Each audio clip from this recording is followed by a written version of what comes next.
ये है आरजे कार्तिक की 1 मिनट स्टोरी। ये कहानी 4 दोस्तों की जो 12th की परीक्षा के बाद में एक छोटी सी होटल में पार्टी करते हैं और ये डिसाइड करते हैं कि 40 साल बाद फिर यहीं मिलेंगे और 1 जनवरी को मिलेंगे और जो सबसे आखिरी में आएगा बिल उसी को देना है। जो वेटर था खड़ा खड़ा सारी बातें सुन रहा था, उसने कहा अगर मैं भी रहा यहीं पर 40 साल बाद तो आपकी पार्टी देखूंगा। 40 साल बाद पहला दोस्त पहुंचता है उस होटल में जो कि 5 स्टार होटल बन चुकी थी। वो वेटर मालिक बन चुका था।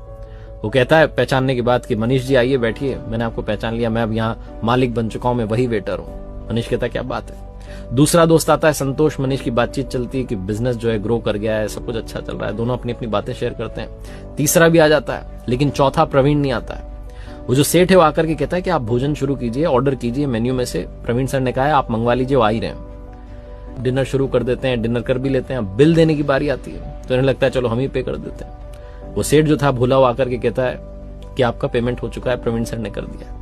भारी मन से उठ करके जाने लगे कि चौथे दोस्त से मिलना नहीं हुआ। तभी एक सरकारी गाड़ी आती है, एक बंदा उसमें से उतरता है और लड़का आकर के तीनों को प्रणाम करके कहता है नमस्ते अंकल, मेरे पिताजी टीचर बन गए थे, मुझे कलेक्टर बनने के काबिल कर दिया और वो 1 महीने पहले ये दुनिया छोड़कर चले गए। उन्होंने मुझसे कहा था कि जब वो तीनों पार्टी खत्म कर दें उसके बाद जाना और पेमेंट वगैरह कर देना। पिताजी अब इस दुनिया में नहीं है। ये तीनों रियलाइज करते हैं कि 40 साल बाद क्यों मिले, 40 दिन बाद ही मिल लेते। अपनों से मिलते रहिए इससे पहले कि कोई आपका अपना आपको छोड़ के चला जाए, क्योंकि आदमी पानी का बुलबुला है।